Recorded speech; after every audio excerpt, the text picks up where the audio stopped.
Selamat pagi saudara-saudara semua, dengan sukacita Tuhan memberikan saya membagikan kitab Ezra.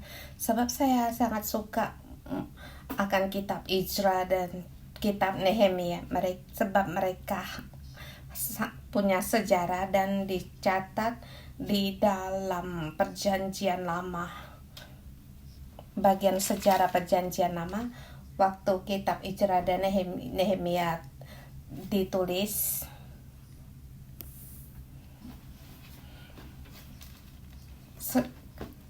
kemudian tongkat berikutnya adalah sejarah Yesus Kristus. Jadi kita berdiri dalam perjanjian lama di akhir, dan kemarin dekat dengan tema hari ini seperti pasal prema dengan satu orang untuk membangun Yerusalem sangat menggerakkan hati saya. Sepertinya mereka membangunkan dasar dari bait suci, membangun mezbah, tetapi Allah membangun satu komunitas. Bait suci itu penting, tetapi satu komunitas dan masyarakat atau satu perkumpulan itu lebih penting lagi. Jadi kita melihat kitab Ezra, poinnya menunjukkan pada satu komunitas. Seperti saya menggunakan pasal ini sebagai perumpamaan. Di sini disebut mereka. Yang dimaksud adalah para rakyat. Ini satu kitab terobosan, sebab mereka menerobosi para pemimpin di masa lalu, pemimpin orang Israel dan juga orang Israel dulu dengan Musa, dengan Israel dan Allah itu sangat terpisah. Ada apapun, Allah berbicara kepada Musa, dan Musa sebagai perantara memberitahukan kepada umat Israel. Dari awal Allah menggerakkan hati Musa agar dia memimpin orang Israel lihat dari Mesir. Orang Israel awalnya mereka tidak siap untuk meninggalkan Mesir dan juga tidak tergerak hatinya. Kita melihat di pasal ketiga, di sini Allah menggerakkan hati semua orang. Kita tidak melihat bagaimana Babel di situ berseru untuk memanggil mereka untuk pulang ke Yerusalem. Jadi di kitab Ezra dan Nehemia yang itu poinnya pada mereka, dan pemimpin dari seorang menjadi satu komunitas. Ini perubahan zaman. Jadi bait Allah dan mengatakan mezbah Allah dan fondasi dari pada bait suci tidak seperti dulu di zaman Daud, bagaimana Allah menggerakkan hati membangun bait suci, tetapi di sini seluruh orang. Di sini disebut dengan bait yang kedua. Bait pertama merujuk pada gereja Kristus, yaitu setiap orang yang dipanggil menjadi imam. Kita masing-masing meninggalkan Mesir kita, datang ke tempat Allah, di tempat gunung Allah, yaitu gunung Yerusalem, untuk membangun bait suci. Jadi Paulus mengatakan itu tubuh Kristus adalah saudara-saudari kita, dan menggunakan Kristus yang menjadi batu penjuru atau fondasi. Bait kedua berbeda dengan bait yang pertama, bait suci pertama, sebab mereka adalah bait suci orang banyak atau komunitas bait suci. Dan dalam sejarah latar belakang agar kalian tahu bahwa Ezra dan Nehemia adalah awalnya itu dalam satu kitab. Sampai di pertengahan abad dipisahkan. Jadi kamu bisa seperti kitab 1 Samuel dengan 2 Samuel untuk melihat kitab ini.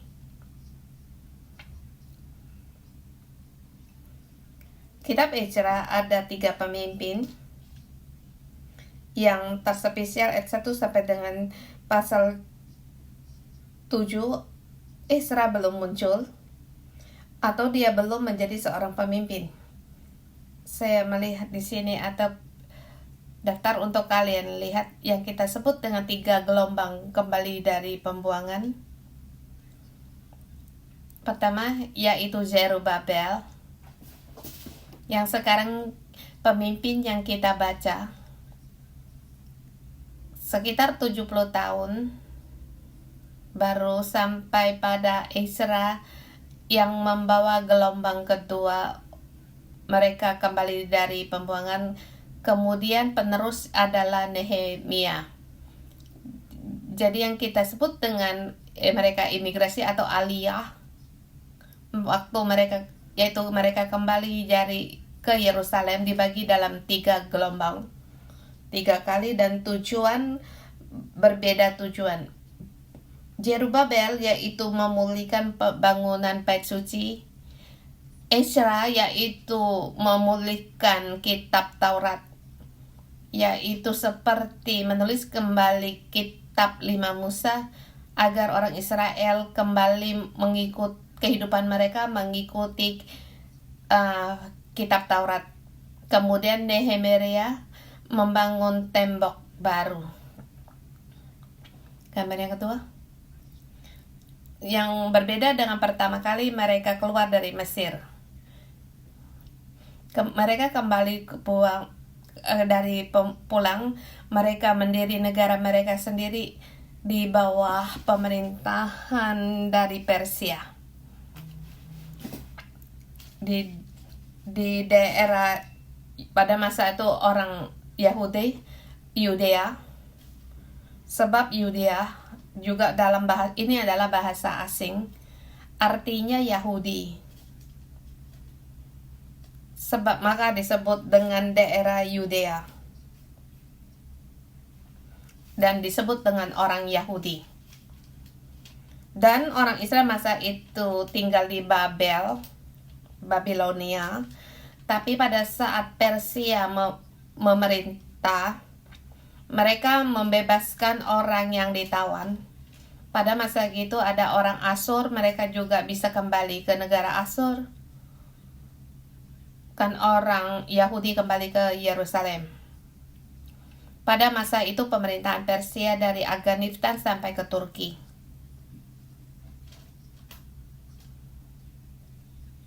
Orang Israel tidak terpikir saat dalam jajahan satu negara yang besar, suatu hari mereka bisa kembali pulang dan mendirikan bait suci dan bisa mendapatkan anugerah yang dalam hidup mereka yang mereka alami. Dan di tengah-tengah orang mengalami diangkut ke pembuangan, kemudian kembali dari pembuangan.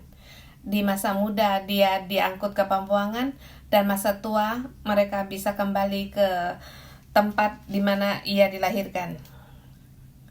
Sebab di tengah-tengah masa mereka ditawan selama 70 tahun.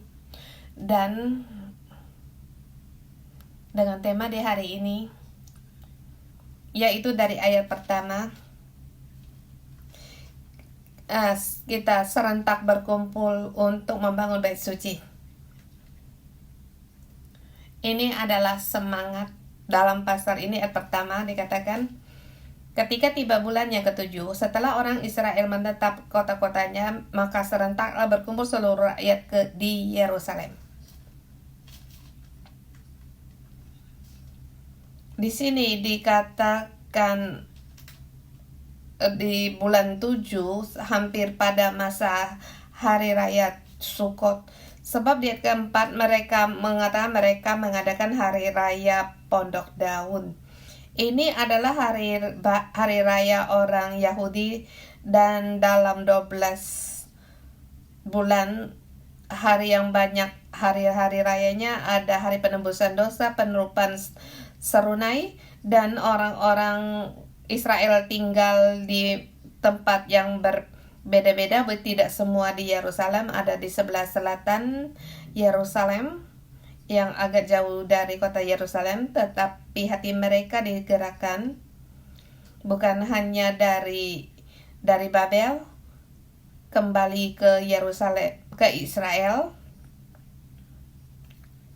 dan kali ini mereka berkumpul di Yerusalem. Sebab di ayat kedua mereka katakan bahwa mereka hendak untuk membangun kembali mesbah bagi Allah, dan di sini ada mereka adalah Yesua adalah imam besar waktu mereka diangkut pembuang. Yosua hampir dasarnya sama dengan kata dalam kitab Yosua. Dia orang pertama imam besar yang pulang dari pembuangan. Bahkan pemimpin mereka adalah Jerubabel. Jerubabel artinya bibit yang atau benih yang ditanam di Babel. Seperti orang Cina katakan ABC. A seperti mereka diam dan orang Cina yang tinggal di luar negeri, jadi dia bukan penduduk asli. Mungkin mereka sangat hafal lafaz dengan bahasa tempat mereka, dan juga pertama kali mereka melihat kampung halamannya. Tapi di sini ada kespesialan di ayat kedua. Di situ mulailah Yesua bin Joradak beserta saudara-saudaranya para imam itu, dan Jerubabel bin Satiel beserta saudara-saudaranya. Saudara-saudaranya dimaksud di sini tidak ada hubungan keluarga, keturunan, tetapi rakyat. Jadi Yosua membawa rakyatnya, Jerubabel juga membawa rakyatnya yang mengikuti dia. Mereka bangkit untuk membangun mesbah bagi Allah Israel. Kemudian setelah itu mereka mempersembahkan korban bakaran di atasnya. Tindakan ini punya kespesialan. Pada saat mereka kembali dari pembuangan pertama kali yang mereka lakukan kepada Allah, apakah itu? Yaitu mereka mempersembahkan korban bakaran. Korban bakaran artinya untuk mengorbankan sesuatu untuk dipersembahkan kepada Allah. Dan berkata kepada Allah, hatiku kembali kepada Engkau. Dan berkata kepada Allah, aku adalah milikmu. Dan ini tujuan dalam juga tindakan dalam ibadah. Pada saat mesbah dilenyapkan 70 tahun menjadi puing-puing, kita tahu di zaman perjanjian nama hadirat Allah itu cuma hadir dalam mesbah bait suci Allah. Di luar mesbah Allah tidak boleh ada mesbah yang lain, sebab Allah tidak berada di situ. Dan mengapa orang Israel dalam 1 tahun 3 kali untuk datang ke Yerusalem mempersembahkan korban persembahan? Sebab hadirat Allah hanya di situ. Jadi ayat kedua dikatakan orang Israel mereka memulihkan ibadah mereka kepada Allah, yaitu satu-satunya ibadah di mesbah Yerusalem.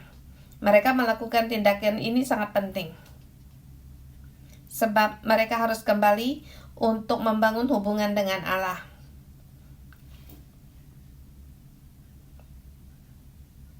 Tapi saya merasa yang punya kespesialan di salah satu tempat, mereka berserentak melakukannya. Sebab di salah satu komunitas, mereka masing-masing dalam latar belakang yang berbeda.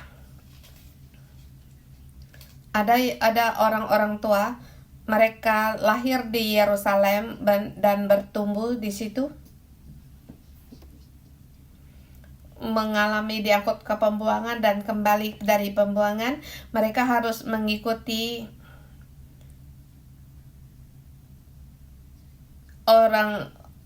generasi berikutnya yang belum pernah datang ke Yerusalem.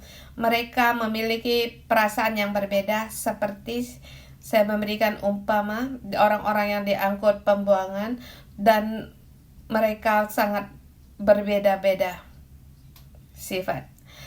Seperti Daniel dan Esther. Daniel dengan tradisi Babel membuat garis batas, tetapi Esther, dia masuk dalam adat istiadat non-Yahudi. Dia menjadi permaisuri. Dia pasti mengikuti tradisi atau adat istiadat Raja Persia. Dan Esther, rajanya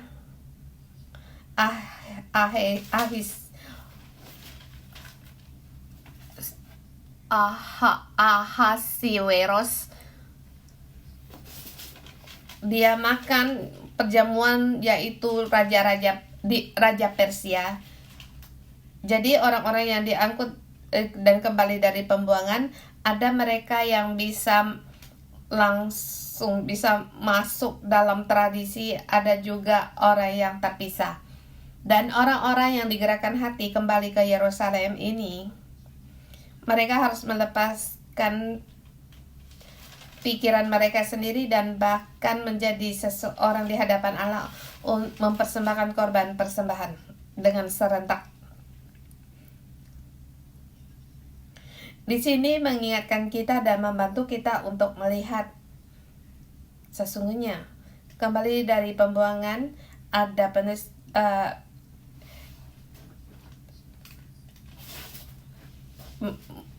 mengatakan bahwa mereka keluar dari Mesir kedua kali, mereka dibebaskan dari penindasan bangsa asing, kembali ke tanah perjanjian Allah, dan kembali kita melihat di sini orang-orang melakukannya dengan serentak, bukan seperti Musa dulu memanggil orang-orang untuk melakukannya. Tetapi di sini Allah sendiri memanggil setiap orang, dan sebelum kita datang ke gereja, kita pun di dunia juga berada dalam permasalahan kita masing-masing dan kegelapan. Tetapi Allah sendiri yang menggerakkan hati kita sehingga kita datang di tempat ini, dan kamu pun harus kembali dalam perjanjian dan panggilan Allah. Dan pada saat kita berkumpul kepada Allah, yang dipentingkan dari Allah bukan bangunan gereja atau kebaktian seberapa semaraknya, tetapi ia melihat dalam komunitas ini adakah kita secara serentak. Hati kita melepaskan masing-masing perbedaan, bahkan saling membanding-bandingkan, dan juga kita harus melepaskan tidak mengampuni dan juga kekurangan. Jadi kita datang di hadapan Allah, beribadah, menyembah Dia. Dan di sini dikatakan Allah ingin membangun bait suci dan mezbah, dan sesungguhnya Allah lebih lagi ingin untuk membangun kembali komunitas yang beribadah kepadanya, yaitu gereja. Pada saat gereja 611 mengatakan gereja pohon kehidupan, poin bagi kita adalah apakah kita dalam satu pohon kehidupan. Kita sangat mementingkan hubungan kita dengan sesama. Hubunganmu dengan ketua sel, dengan anggota selmu, dan di tengah-tengah kita yang banyak perbandingan, atau di tengah-tengah yang banyak yang secara yang tersembunyi, tetapi kita melihat Allah melakukan semuanya ini agar janjinya digenapi. Yang sangat dihargai yaitu komunitas. Jadi di bait yang kedua, kita melihat pandangan Allah terhadap bait suci itu berbeda. Kalau kamu melihat dalam Tawarik dan kitab Raja-Raja, mengatakan bait suci sangat mengutamakan berapa emas atau bahan-bahan untuk mendirikannya.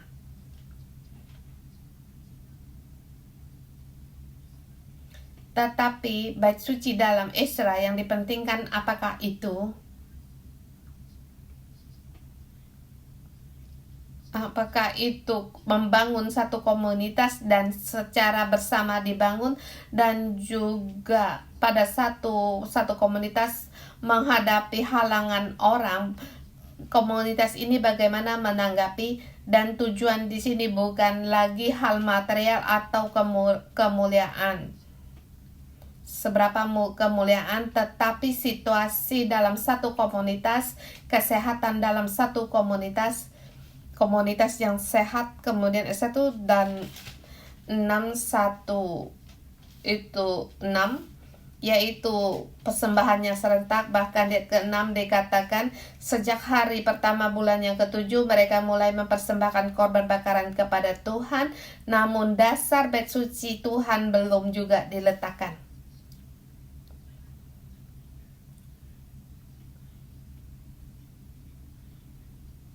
Jadi dari membangun kembali tradisi mempersembahkan korban persembahan, seluruh bait suci segi 4 ada hanya segi 4 di tengah-tengah. Sebab dasar bait suci belum didirikan atau diletakkan. Kita lihat bagian kedua ayat 7 sampai dengan 13. Dikatakan bagaimana dia peletakan dasar bait suci. Jadi ayat 7 sampai dengan 13 dengan tema kecil, yaitu serentak untuk membangun dasar bait suci. Ayat 7 sampai 13 mira atau paralel bagaimana Salomo membangun bait suci, mengikuti Salomo membangun bait suci. Ayat ke-7, lalu mereka memberi uang kepada tukang batu dan tukang kayu, sedang kepada orang Sidon dan Tirus makanan dan minuman dan minyak, supaya orang-orang itu membawa kayu aras dari Lebanon sampai ke laut dekat Yafo, seperti yang telah diizinkan kepada mereka oleh Kores raja negeri Persia.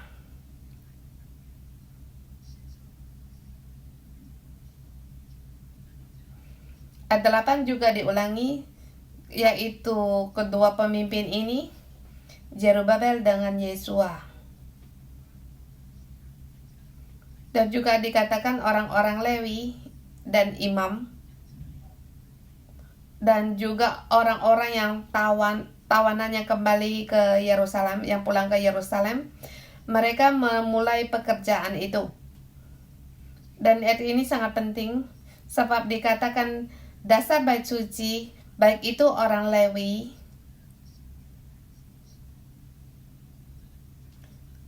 atau hanya sisa dari orang-orang dari 10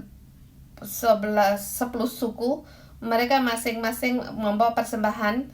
Tapi di sini juga ada orang-orang asing bersama mengerjakannya, dan orang-orang asing membawa banyak bahan-bahan. Pada saat mereka meletakkan dasar bait suci, mereka mulai muji-mujian. Di ayat ke-10 dikatakan pada waktu dasar bait suci diletakkan, maka para imam memakai jabatan dan membawa nafiri, dan orang Lewi mulai memuji-muji Tuhan. Di sini terlebih dahulu mereka menggunakan Mazmur 136 untuk memuji. Dikatakan sebab ia baik, bahwasanya untuk selama-lamanya kasih setianya kepada Israel. Ini yaitu pada saat Raja Salomo waktu membangun bait suci bersama dengan banyak orang di situ untuk memuji-muji Tuhan. Dan di pasal ini diakhiri dengan sangat yang indah, diakhiri dengan seperti kesedihan, sebab di ayat ke 12 dikatakan, tetapi banyak di antara orang-orang imam dan orang-orang Lewi dan kepala-kepala kaum keluarga, orang-orang tua yang pernah melihat rumah yang didahulu menangis dengan suara nyaring ketika peletakan dasar rumah itu dilakukan di depan mata mereka, sedang banyak orang bersorak-sorai dan suara nyaringan karena kegirangan. Dan di sini menangis bukan dengan terharu, air mata karena terharu, tetapi mereka air mata kecewaan. Kitab Ezra dan Nehemia mempunyai sangat spesial. Mereka dengan dasar diselesaikan dengan menggunakan kekecewaan atau dengan punya permasalahan. Coba kamu lihat di kitab Nehemia diakhiri juga dalam kitab itu dengan hal yang tidak indah dan menggunakan diselesaikan seperti ada kekecewaan seperti di sini. Kamu mungkin bertanya, bukankah mereka begitu banyak kembali dari pembuangan setelah membangun bait suci? Bukannya mereka harus bersorak-sorai dengan gembira? Mengapa mereka di situ malah sebaliknya? Kalau kamu lihat bait pertama dibangun dan bait kedua dibangun, kamu melihat kemuliaan Allah tidak sebegitu kemuliaan. Dan waktu pertama bait suci dibangun, seluruh Shekinah hadirat Allah sepenuhnya ada di bait suci, dan juga orang hadirat Allah, kemuliaan Allah sangat lihat, sehingga imam dan orang-orang Lewi mereka tidak dapat bertahan dan harus berdiri di luar kemah suci. Pada saat Zerubabel membangun bait suci yang kedua, di sini tidak ada terang kemuliaan Allah hadir, tidak kemuliaan Allah, tidak Shekinah Allah tidak seperti di zaman bait suci di zaman Salomo dibangun. Bahkan sekarang tidak ada lagi negara kerajaan Israel, dia hanya merupakan satu daerah untuk memulihkan tempat penyembahan mereka. Jadi bahan-bahan untuk membangun bait suci juga mungkin lebih murah daripada yang dipakai, lebih murah daripada bait yang suci yang pertama. Jadi yang orang dulu para orang tua yang dulu pernah melihat bagaimana mulianya bait suci yang pertama dibangun, mereka merasa ada kekecewaan. Bahkan mereka merenungkan, apakah kita berdosa pada Allah sehingga bait suci ini tidak semulia yang dulu. Dan hari ini Allah memberikan kita terangnya untuk kita lihat, sebab terhadap pandangan Allah terhadap bait suci itu berbeda. Allah tidak lagi tertuju pada bangunan, tetapi pandangan Allah tertuju pada satu komunitas. Dalam satu komunitas, poinnya membangun tembok suci atau bait suci. Kalau hati manusia tidak berubah, ini hanyalah satu tradisi. Dan dulu masih ada bait suci Salomo, itu hal yang sangat mulia.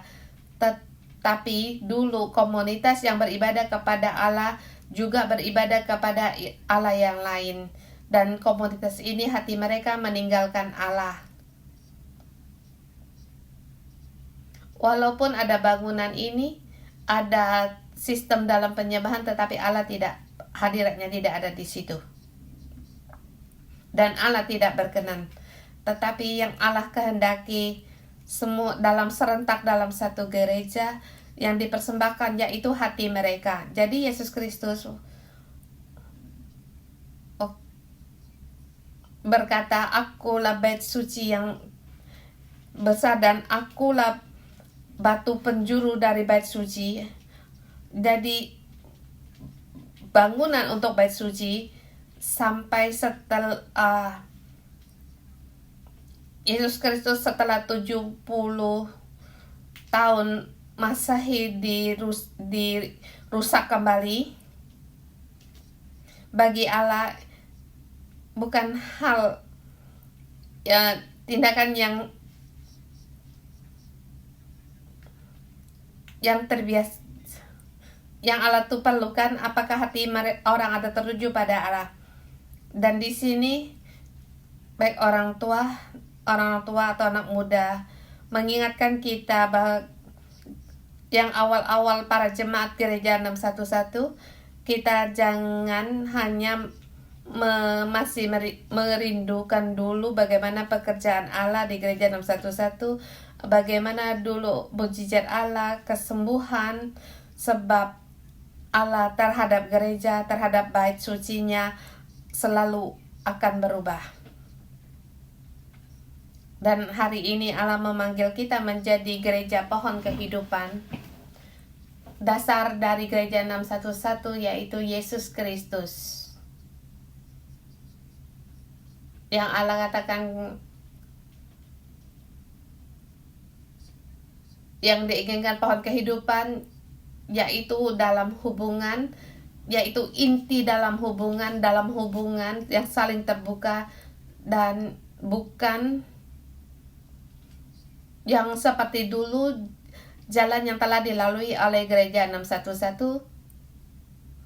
Ini adalah bagaimana dulu Allah menggerakkan hati orang untuk pulang ke Yerusalem. Demikian juga Allah hari ini menggerakkan hati kita untuk menjadi gereja pohon kehidupan. Kalau kita masih merindukan yang dulu-dulu, maka kita harus tahu Allah tidak memandang gereja dengan demikian, tetapi memberi semangat kita setiap orang. Allah ingin hati kita dengan keserentakan. Banyak hubungan yang membanding-bandingkan kita harus selesaikan.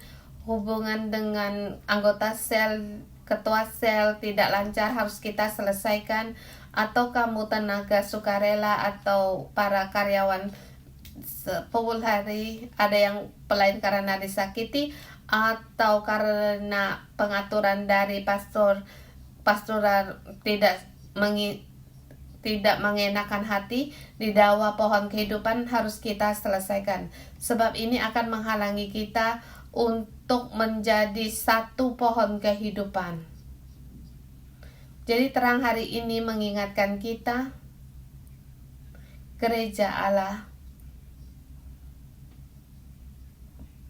bukan kebaktian sangat semarak atau di atas mimbar atau kemegahan dalam bangunan, tetapi hubungan dalam komunitas kita, juga hubungan kita dengan Allah. Adakah kamu hari ini mempersembahkan korban ini kepada Allah? Korban persembahan hubungan, agar kita seperti yang dikatakan oleh Ezra, bait suci kita yaitu untuk kemuliaan Allah. Mari kita bangkit untuk menyembah Tuhan Allah kita, dan kita sampai di sini.